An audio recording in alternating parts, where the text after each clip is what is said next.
Sales order list. What is the sales order list? The sales order list is where you will find the list of recorded customer sales orders. This is also where you can create, edit, or delete the recorded sales order. These are the functions of the sales order list. Go to Customer in the sidebar menu and click Sales Order.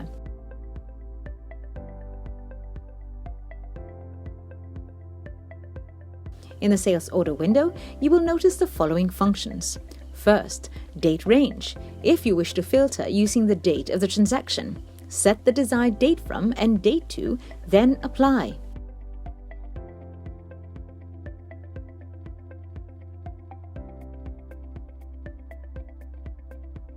Second, Search Bar. If you wish to search for the specific transaction using the reference number, customer name, or specific remarks, click the magnifying glass icon to apply.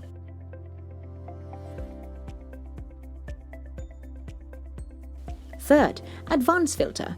If you wish to filter the transaction's common information. Example, you're looking for a transaction with the same customer and sales representative.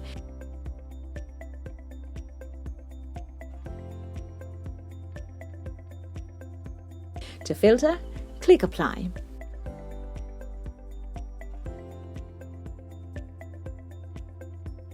Fourth, drop-down arrow beside the Advanced Filter. This is used to export the list you filtered.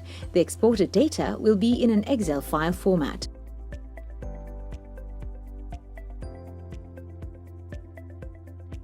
Lastly, Gear button. You have the option to choose what columns you only want to appear in the sales order list. Click the Gear or Settings icon and deselect the columns you don't want to show up in the list.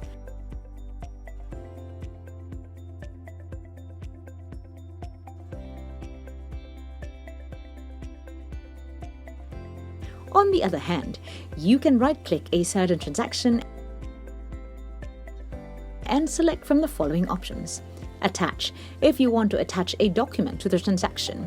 Related, to check and open the link to the related transactions, such as sales invoices and deposit. Copy, if you want to make a new sales order by copying the existing sales order details.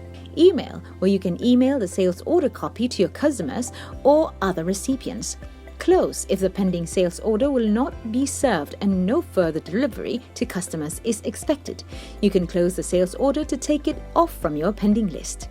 Void, if you want to cancel the sales order recorded. Delete, if you want to delete the recorded sales order. However, please note that you cannot delete when it has a related transaction. Those are the functions of the sales order list. Now, let's proceed on how to create a sales order.